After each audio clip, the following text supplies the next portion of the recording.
Hi friends, सो आज मैं आपसे डिस्कस करूंगा ऑपरेटिंग सिस्टम के क्वेश्चंस जो कि बहुत ज़्यादा जिनके चांसेस है आने वाली आपकी इन्फॉर्मेटिक असिस्टेंट के एग्ज़ाम में। तो चलिए स्टार्ट करते हैं। इसके लिए मैं जो बुक रेफ़र कर रहा हूँ वो च्यवन प्रकाशन की डॉक्टर टी.एन. शर्मा द्वारा प्रकाशित सूचना सहायक की किताब है। ये चाहे तो आप परचेज़ कर सकते हैं अमेज़न से, या आप ऑफलाइन भी इसको ख़रीद सकते हैं। आप इसके स्क्रीनशॉट ले सकते हैं। जो भी मैं क्वेश्चन बताऊँ वो बहुत ही ज़्यादा इंपॉर्टेंट है, तो प्लीज़ इनके स्क्रीनशॉट ले लेना। तो चलिए स्टार्ट करते हैं। फर्स्ट क्वेश्चन, विंडोज़ 7 में फ़ाइल फॉर्मेट होता है। तो विंडोज़ 7 में जो आपका फ़ाइल फॉर्मेट होता है वो होता है NTFS। NTFS की फुल फॉर्म होती है न्यू टेक्नोलॉजी फाइल सिस्टम। तो इसका सही आंसर हो जाएगा 1। ठीक है। ऑपरेटिंग सिस्टम का प्राथमिक कार्य क्या है? तो देखिए, आपका जो ऑपरेटिंग सिस्टम होता है उसका सबसे पहला कार्य होता है जितने भी आपके रिसोर्सेज हैं आपके सिस्टम के पास उनको मैनेज करना। तो इसका सही उत्तर हो जाएगा संसाधन प्रबंधित करना। ठीक है। अब हम आते हैं थर्ड क्वेश्चन पे।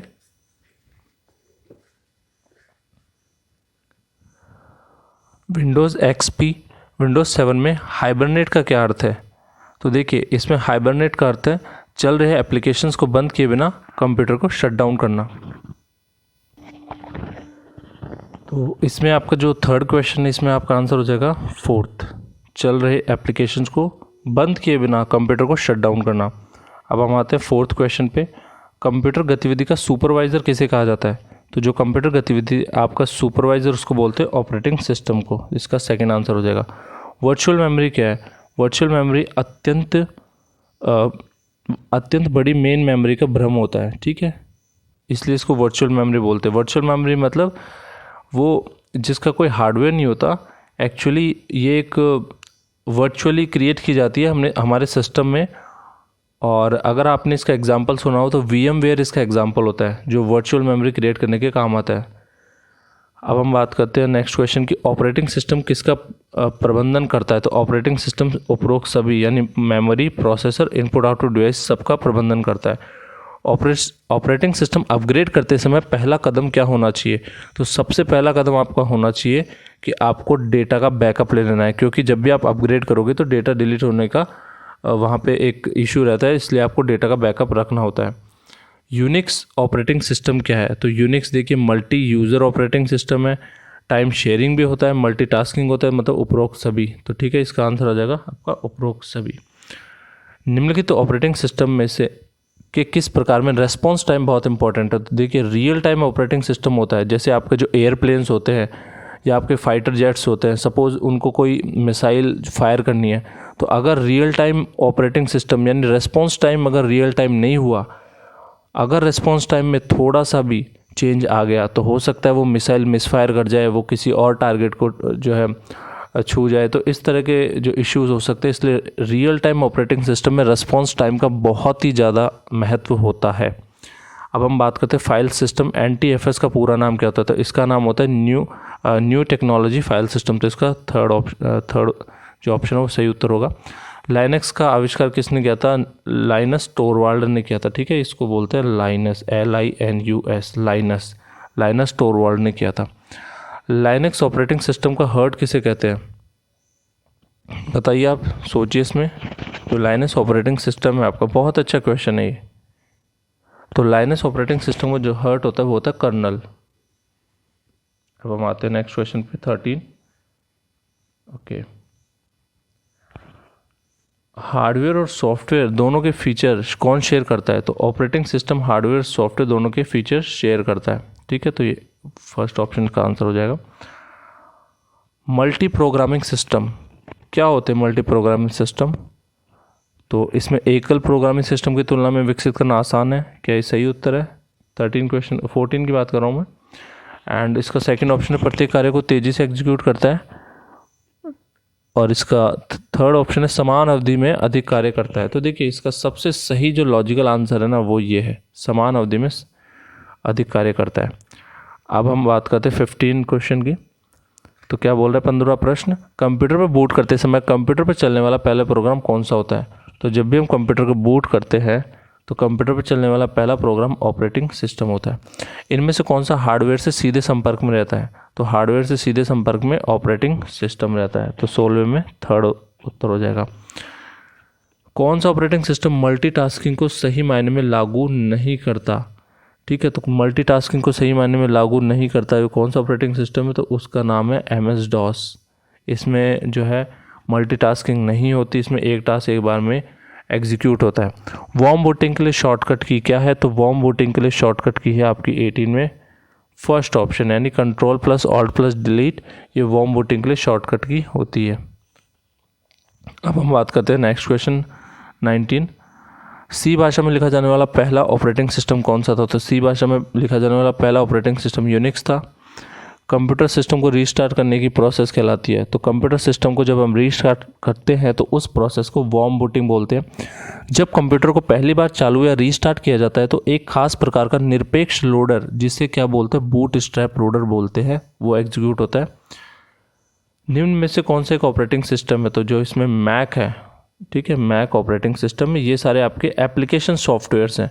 वर्ड हो गया, पावर पॉइंट हो गया, एक्सेल हो गया, ये सब आपके एप्लीकेशन सॉफ्टवेयर हैं, ठीक है। ऑपरेटिंग सिस्टम यहाँ पे मैक है। चलिए नेक्स्ट पे चलते हैं।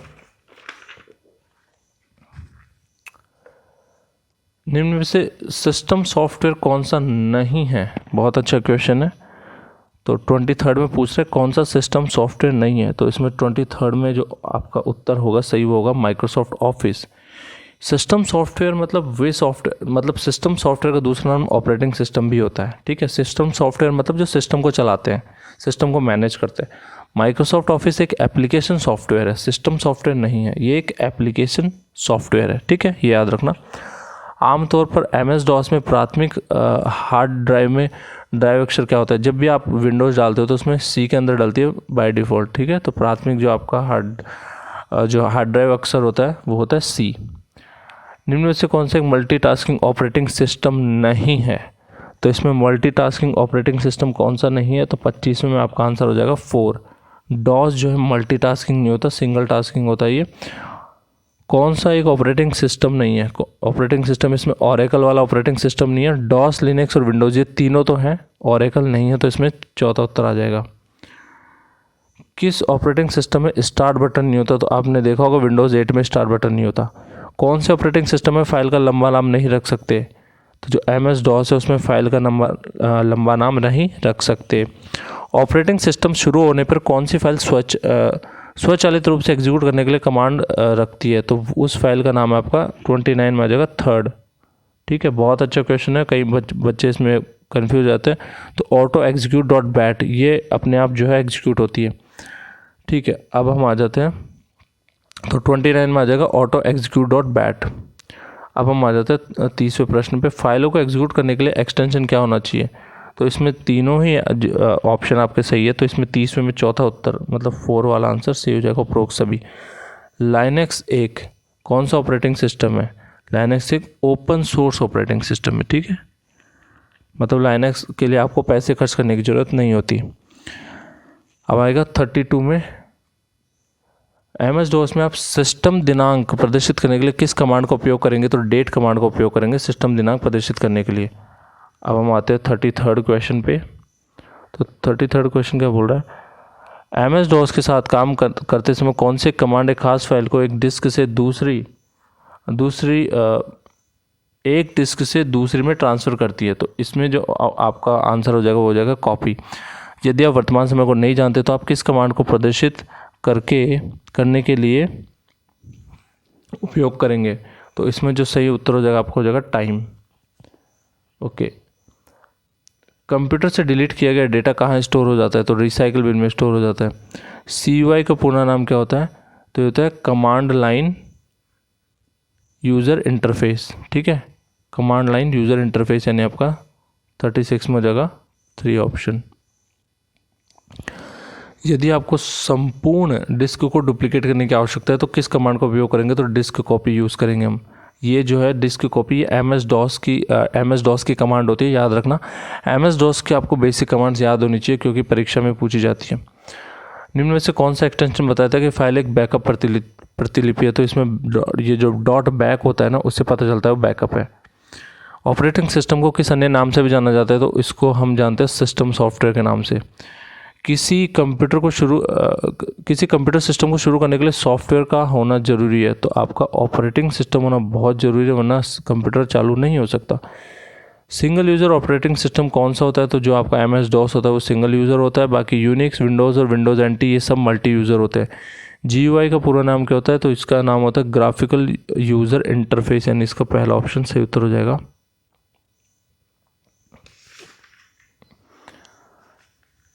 ओके, तो ये आपका फाइनल पेज आ गया है। अब आपके लास्ट 8 क्वेश्चंस बचे हैं, ठीक है। निम्नलिखित में से कौन सा समूह है, प्रोग्राम समूह है? तो एसेसरी जो है वो प्रोग्राम समूह, ये सिंगल प्रोग्राम से, इसके अंदर मल्टीपल प्रोग्राम्स आते हैं। कौन सा एप्लीकेशन सॉफ्टवेयर नहीं है? तो जो आपके विंडोज़ NT है ये एप्लीकेशन सॉफ्टवेयर नहीं है, ये एक सिस्टम सॉफ्टवेयर है। अब हम आते हैं नीचे। डैश कार्यक्रम बड़ी फाइलों को एक छोटी फाइल में कंप्रेस करता है, तो इसका सही उत्तर हो जाएगा विनजिप। निम्नलिखित में से कौन सा शेल का मुख्य उपयोग है? ठीक है, तो बताइए शेल का मुख्य उपयोग क्या होता है? तो 46 में जो शेल का मुख्य उपयोग होता है वो है आपका user interaction. Unix operating system क्या होता है? बहुउपयोगीकर्ता operating system, time sharing, multitasking. तो देखिए इसमें जो है चारों उत्तर सही हो जाएंगे, तो इसमें आ जाएगा 4। निम्न प्रकार का ऑपरेटिंग सिस्टम में प्रतिक्रिया यानी रेस्पॉन्स टाइम बहुत इंपॉर्टेंट होता है। तो जो रियल टाइम ऑपरेटिंग सिस्टम होते हैं यानी 48 में आ जाएगा फर्स्ट, उनमें रेस्पॉन्स टाइम बहुत इंपॉर्टेंट होता है। अब हम आ जाते हैं सिस्टम टूल कौन सा नहीं है? तो सिस्टम टूल इसमें से कौन सा नहीं है? बहुत ही अच्छा क्वेश्चन है। तो जो वायरस स्कैनिंग है वो सिस्टम टूल नहीं होता। अब लास्ट क्वेश्चन, आज के जो लास्ट क्वेश्चन इस पर आ जाते हैं। डैश एक डिस्क पर एक नामित स्थान है जहाँ फाइलें संग्रहित की जाती है। तो ये फोल्डर है, ये फोल्डर एक ऐसा स्थान होता है जहाँ पे फाइलें संग्रहित की जाती है। तो ये आपके सारे 50 क्वेश्चंस मैंने करवा दिए हैं। इसी तरह मैं नेक्स्ट चैप्टर भी करवा दूंगा। जो नेक्स्ट चैप्टर होगा वो अब आपका होगा, मैं बता देता हूँ पहले ही। नेक्स्ट चैप्टर होगा नंबर सिस्टम, जो कि बहुत ही एक बच्चों को कन्फ्यूजिंग लगता है ये चैप्टर, क्योंकि इसमें कन्वर्जन्स होते हैं और कन्वर्जन्स काफ़ी समय हम भूल जाते हैं कई टाइम की। बाइनरी से डेसिमल कैसे करना है, डेसिमल टू हेक्साडेसिमल कैसे होगा, या वाइस वर्सा। तो इसमें मैं आपको प्रॉपर टेक्निक बताऊंगा कि किस तरह जो है आप नंबर सिस्टम में बिल्कुल विद इन सेकेंड्स जो है आंसर ला सकते हैं। आपको बिल्कुल भी एक बार वो वीडियो देख लोगे आपको कोई इशू नहीं होगा।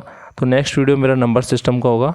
इसके अलावा मैं करंट अफेयर्स की वीडियो और एक स्टैटिक वीडियोज़ है उनको भी जल्दी आपके लिए लेकर आऊँगा। तो बने रहिए इस चैनल पे। थैंक्स, आपकी रात्रि शुभ रहे। धन्यवाद।